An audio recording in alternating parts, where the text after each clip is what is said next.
The winter night was unforgiving. Snowflakes swirled in the icy wind, and the temperature had plummeted to a dangerous low. I was driving home from a late meeting, my thoughts preoccupied with the latest board decisions and the growing distance between myself and Marianne. The forest road, usually serene, was now a treacherous expanse of white, illuminated only by my car's headlights. As I drove cautiously, a flicker of movement caught my eye. I slowed and squinted into the darkness.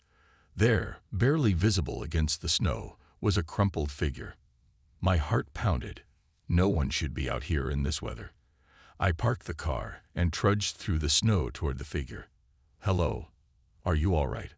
I called out, my voice swallowed by the wind. A shivering woman looked up, her face partially obscured by a thin scarf. Her eyes were wide with fear and cold. "Please, help me," she croaked, barely able to speak through chattering teeth. I didn't hesitate. I wrapped her in my coat and helped her to my car. The warmth inside was a sharp contrast to the biting cold outside. As I started the engine, I glanced at her. "Thank you," she said, her voice barely above a whisper. "I didn't think anyone would find me." "Don't mention it. What's your name?" I asked, trying to keep the conversation going to ensure she stayed awake and alert. "Laura," she replied. "Laura Smith." "Well, Laura, you're safe now."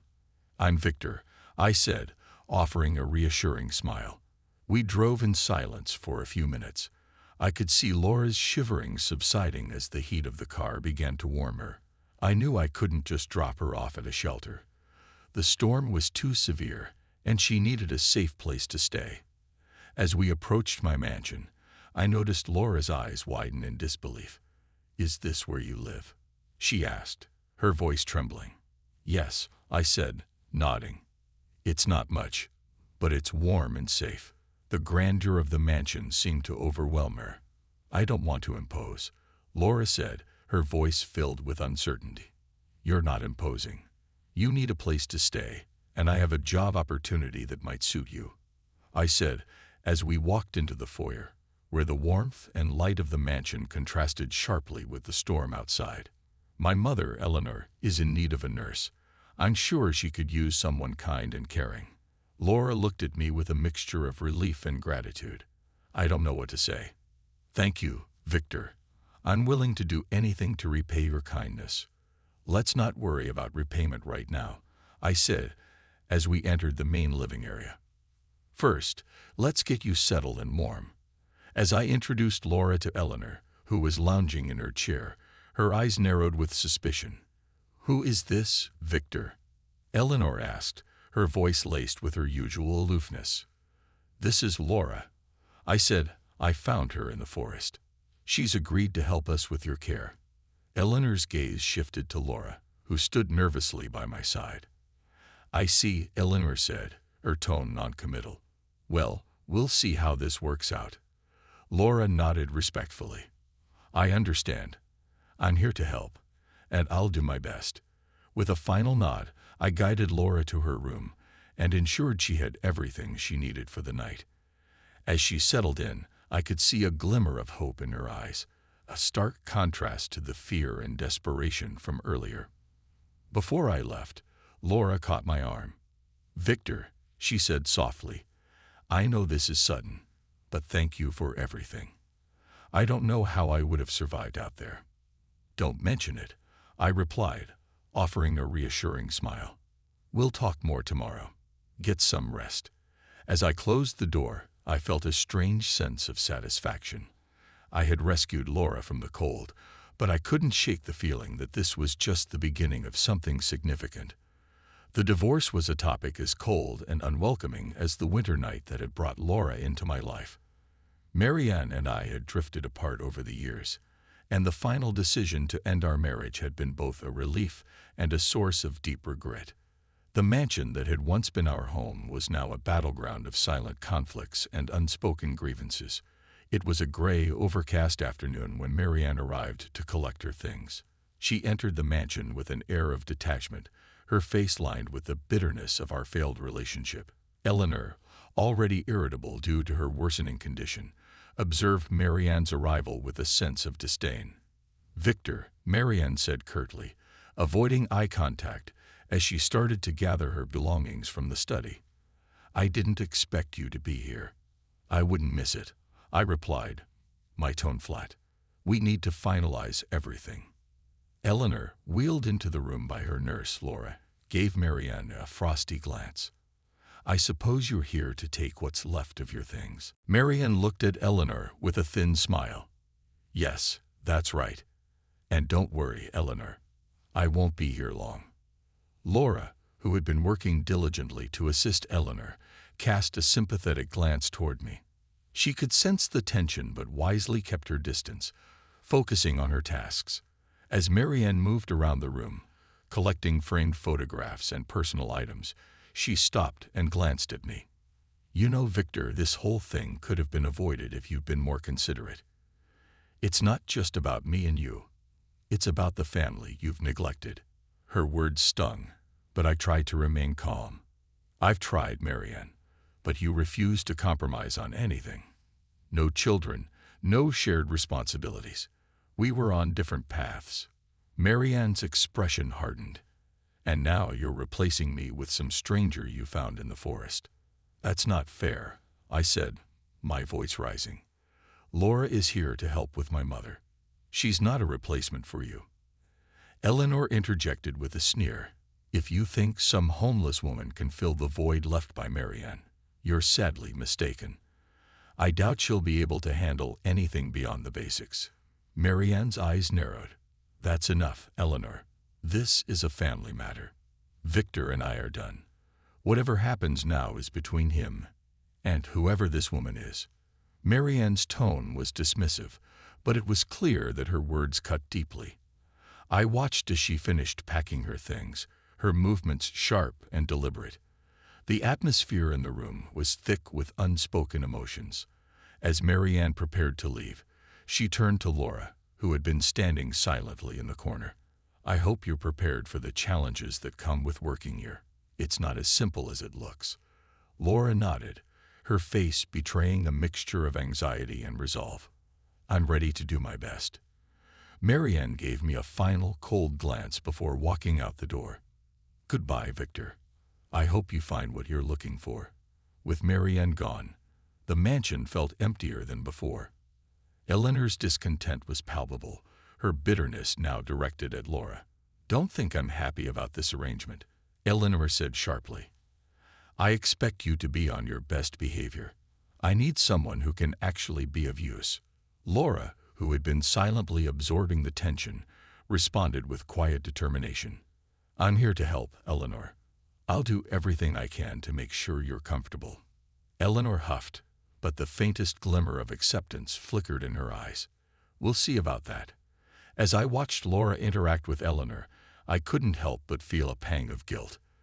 The personal strain of the divorce had left its mark, and the transition wasn't easy for any of us. But despite the challenges, I hoped that Laura's presence might bring a sense of renewal and hope amidst the lingering shadows of the past. The mansion had shifted into a new era, marked by Laura's presence and the palpable tension between her and Eleanor. The arrival of Laura, who had once been a stranger saved from a winter storm, now played a pivotal role in the household.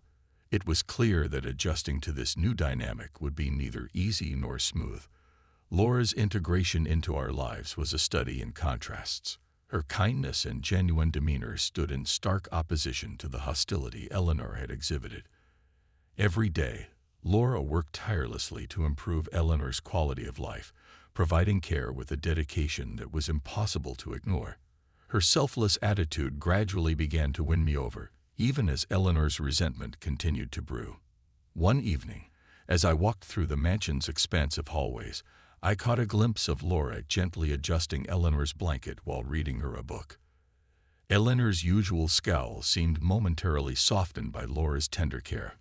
"Laura," I said, stepping into the room, "you're doing a wonderful job."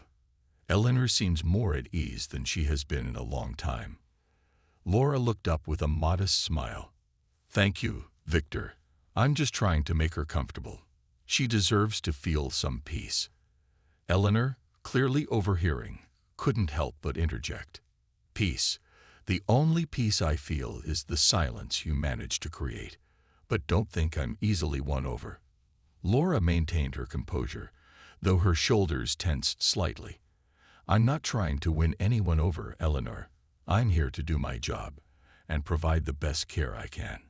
Eleanor's eyes narrowed, but she said nothing more, opting to turn her attention back to the book Laura was reading to her. I noticed the subtle shift in Eleanor's demeanor, a small victory for Laura, even if it was hard-fought. Later that evening, while I was in my study catching up on some paperwork, I received a call from my business partner, James, who wanted to discuss a new project. We agreed to meet the next morning. As I hung up the phone, I noticed Laura walking down the hall, a pensive look on her face. "Everything okay, Laura?" I asked, trying to offer a friendly gesture. Laura stopped, her face reflecting a mix of concern and exhaustion. "Victor, I hope it's all right to ask, but is Eleanor always this difficult? I want to do my best for her, but she's been quite a challenge." I nodded, understanding her frustration. Eleanor has always been a tough person to deal with, especially after the divorce. It's been a strain on all of us, but I appreciate your patience and dedication. Laura gave a small sigh of relief. "Thank you. I just want to make sure I'm doing the right thing. It's not easy when someone's constantly testing your limits." "Believe me, I know," I replied, offering a supportive smile. "You're doing great. Just keep doing what you're doing. Sometimes it takes time for people to come around." The next morning, as I prepared for my meeting with James, I overheard Eleanor and Laura having a heated exchange in the dining room. Eleanor's voice was sharp, but Laura's tone remained calm and collected. "I don't need you to hover over me all the time, Laura," Eleanor snapped. "I can manage myself." Laura responded softly but firmly. "My job is to ensure you're safe and comfortable. If you need space, I'm happy to respect that, but please understand that I'm here to help." Eleanor's response was a dismissive wave of her hand. "Very well, but don't expect me to be grateful. I'm not in the mood for niceties." As I walked into the room, I noticed the tension between them had not eased. I intervened gently. "Eleanor, perhaps it would be best if you and Laura took a short break. Maybe some fresh air would help." Laura gave me a grateful nod as she stepped away from Eleanor's side, her frustration masked by her professional demeanor. I watched as she took a deep breath and headed outside, her posture relaxed as she walked into the garden. The new dynamics of our household were undeniably complex. Laura's presence was a breath of fresh air amidst the stifling atmosphere, but it also highlighted the emotional chasm that still lay between Eleanor and me. As the days went on, I hoped that Laura's resilience and kindness would slowly bridge that gap, bringing some semblance of harmony to our fractured family. The snow had begun to melt, and spring was making its way into the mansion's gardens. The initial chill had eased, but the echoes of Laura's past remained. As I spent more time with Laura, I became increasingly curious about her life before she came into ours. Her quiet strength and unwavering kindness hinted at a deeper story. One afternoon, as the sun cast a warm glow over the mansion, I decided it was time to learn more about Laura's background. I invited her to the study, hoping for an opportunity to understand her better. "Laura," I began, as she settled into the armchair across from my desk, "I've been meaning to ask you about your life before you came here. You've shown such remarkable strength and kindness, and I'd like to understand more about you and your story." Laura hesitated, her fingers fidgeting with the hem of her sleeve. "Victor, I'm not sure if it's the right time. My past is complicated." I nodded, encouraging her gently. "I understand if you're not ready, but if you'd like to share, I'm here to listen.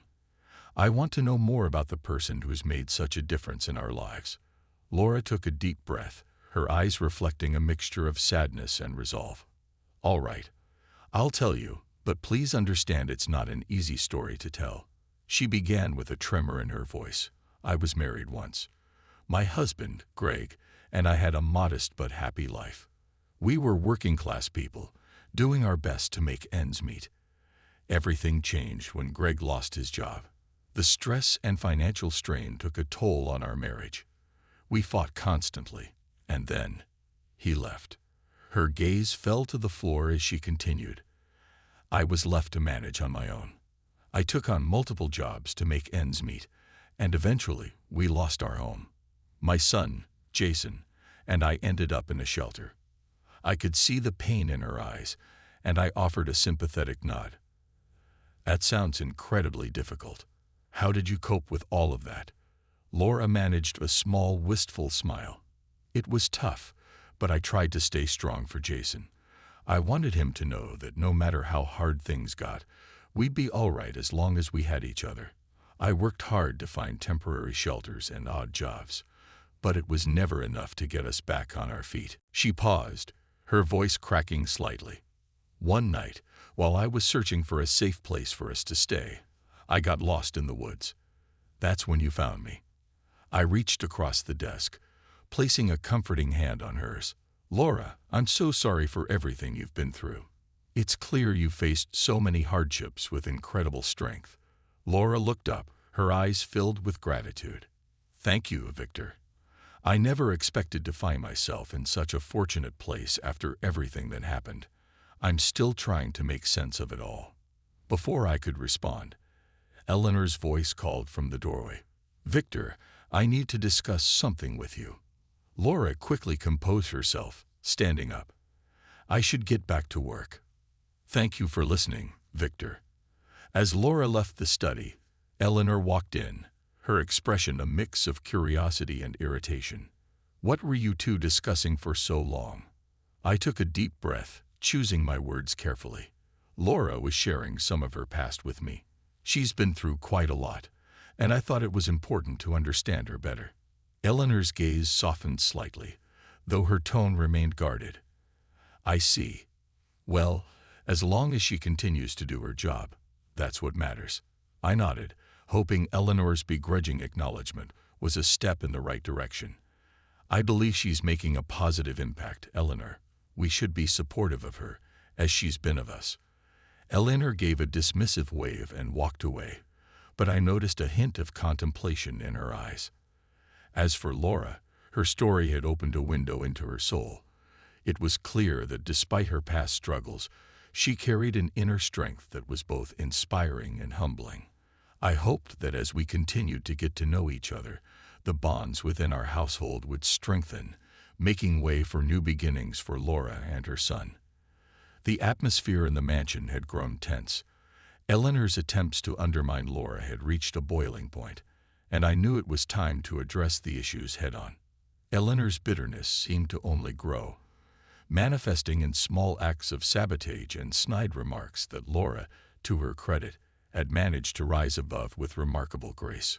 One evening, after a particularly strained dinner where Eleanor's disdain was palpable, I decided it was time to have a frank discussion with her. Eleanor, may I speak with you in private? I asked, my tone firm but calm. Eleanor looked up from her untouched plate, a frown creasing her forehead. What's this about now, Victor? We walked to the study, and as the door closed behind us, I turned to face her. I'm tired of the tension between you and Laura. It's clear you've been trying to undermine her, and it's affecting everyone in this house. Eleanor's eyes narrowed. Victor, you don't understand.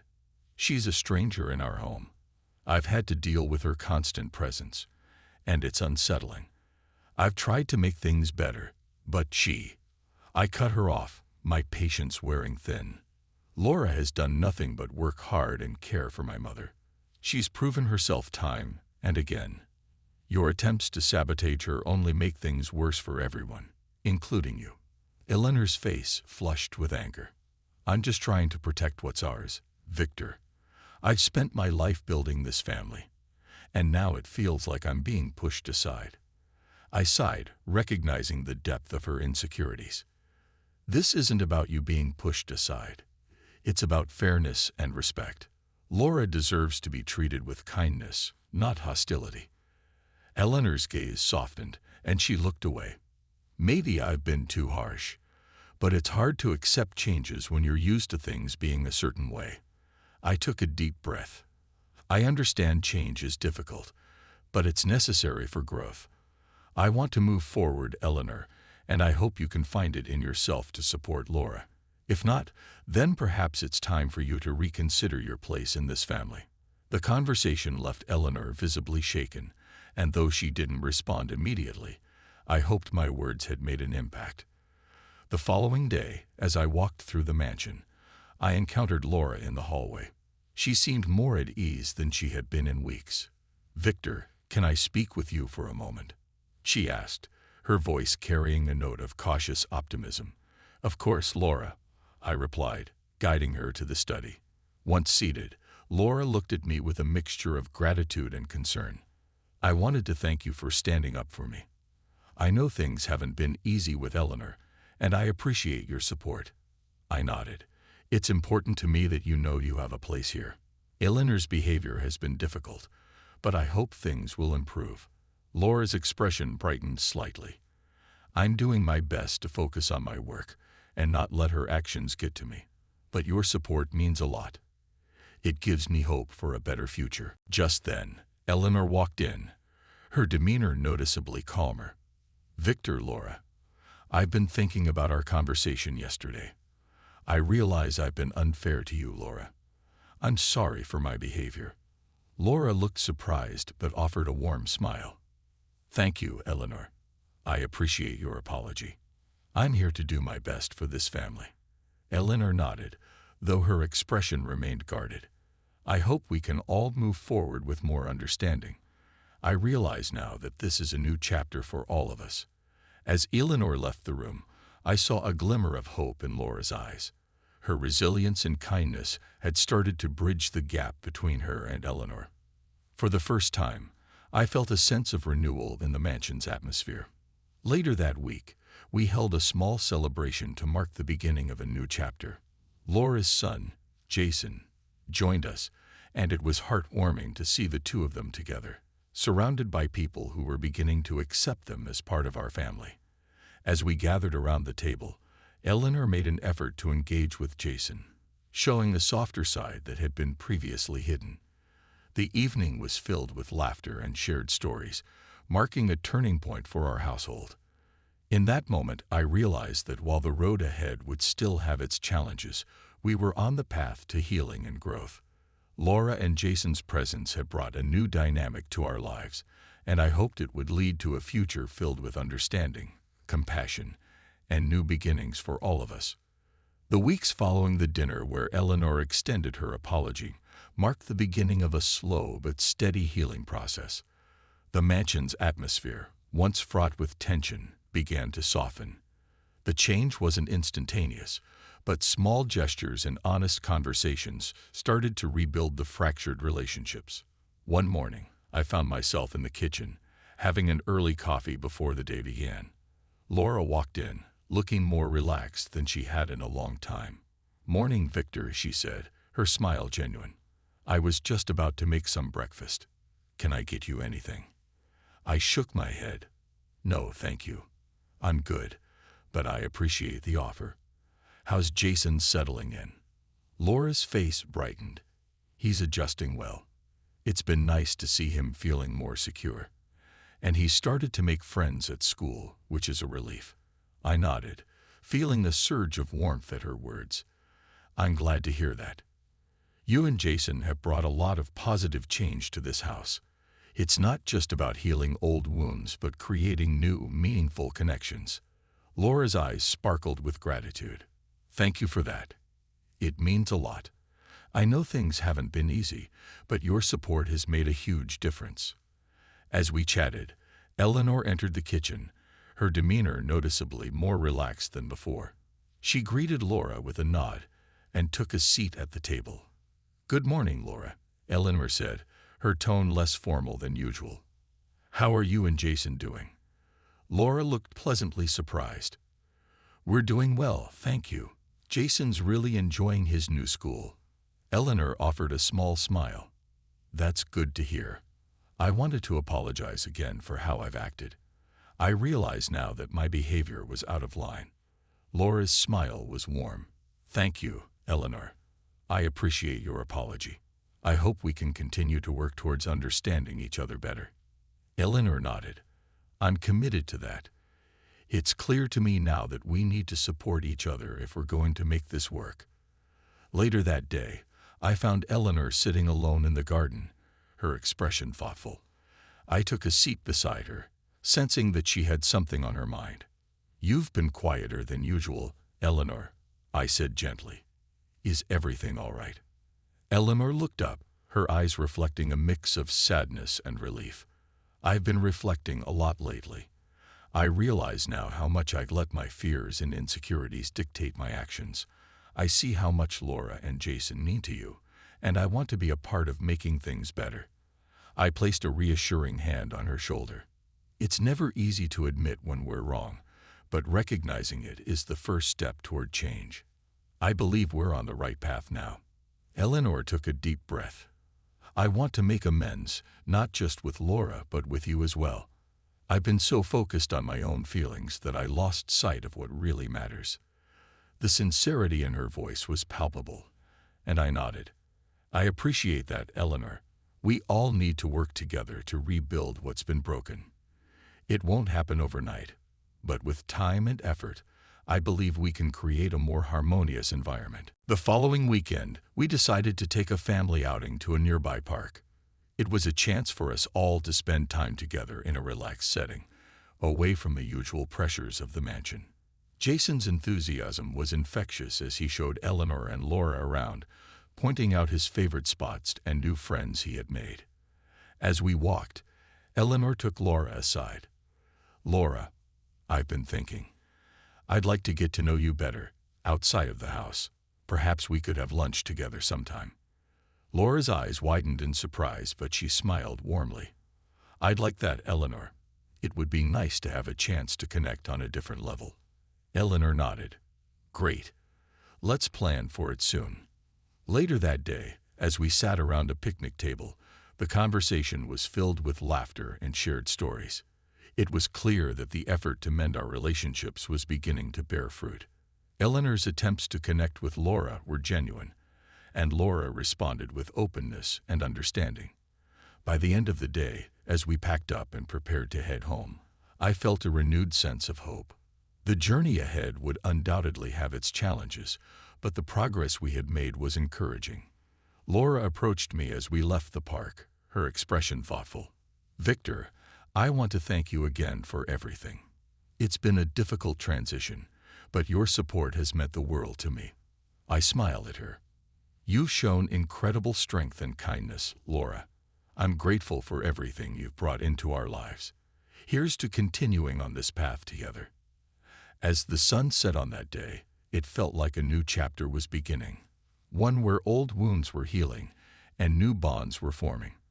The journey was far from over, but with each step, we were moving closer to the unity and understanding we had all longed for. The mansion had become a place of warmth and renewal. As the days grew longer and the season changed from winter to spring, so did our relationships. There was a sense of optimism in the air, a shared understanding that despite the struggles, we were moving toward a more hopeful future. One sunny afternoon, I sat in the garden with Laura and Jason, who were enjoying a picnic that Laura had prepared. Eleanor joined us, a rare but welcome guest in what had become our routine gatherings. Her presence, once a source of tension, now felt natural and comfortable. Jason, his face flushed with excitement, was recounting a recent school event. And then Mrs. Thompson said that I had the best presentation in the class. She even gave me an extra recess. Eleanor chuckled. "Well, it sounds like you're quite the star. I'm proud of you, Jason." Jason beamed. "Thanks, Eleanor. I couldn't have done it without all the support I've been getting here." Laura, sitting beside Jason, looked at him with admiration. "You're doing wonderfully, Jason. I'm so proud of how well you're adjusting." I watched the scene with a sense of satisfaction. It was heartening to see the genuine connection forming between Eleanor and Laura, and the positive impact it was having on Jason. Later, Eleanor and I took a walk through the garden while Laura and Jason continued their picnic. The flowers were in full bloom, and the fresh air seemed to invigorate us. Victor, I've been thinking, Eleanor began, her tone contemplative. I know I've made mistakes, but I want to contribute more positively. I'd like to be involved in some of the charitable work you've been doing. I think it would be a good way for me to give back and make amends. I looked at Eleanor, surprised but pleased. That's a wonderful idea, Eleanor. Your involvement could make a real difference. We've been supporting several local charities, and I'm sure they would benefit from your contributions. Eleanor smiled, a glimmer of renewed purpose in her eyes. I'd like that. It's time I gave back in a meaningful way.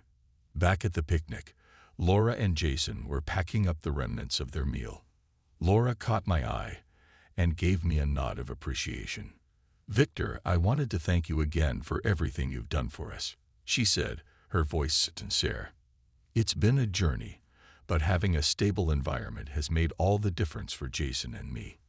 I returned her smile. You've been a tremendous addition to our lives, Laura. The changes we've experienced have been positive because of the efforts we've all made together. Jason, now playing with a new kite, ran over to us with enthusiasm.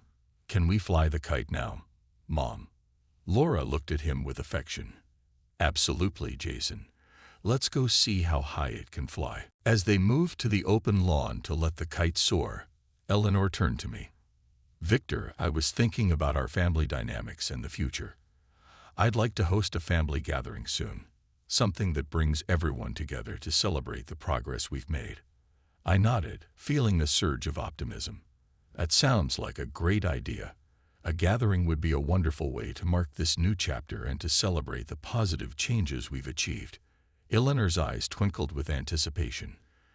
I'll start planning it. It'll be a chance for us all to reflect on how far we've come and look forward to what's ahead. As the evening approached, the sun cast a golden hue over the garden. The sight of Laura and Jason, their laughter filling the air, was a reminder of the hope and joy that had returned to our lives. Eleanor's willingness to change and her new sense of purpose were clear signs that the future was bright. Later that night, as I reflected on the day, I felt a profound sense of peace. The challenges of the past had been met with courage and determination, and the bonds we had forged were stronger than ever. In the quiet of the garden, watching the stars begin to appear in the sky, I knew that while the journey ahead would still have its trials, we were moving forward with a renewed sense of unity and hope. The future was no longer a distant promise but a tangible reality, a future where forgiveness, understanding, and love were at the forefront. It was a future that we would build together, one step at a time.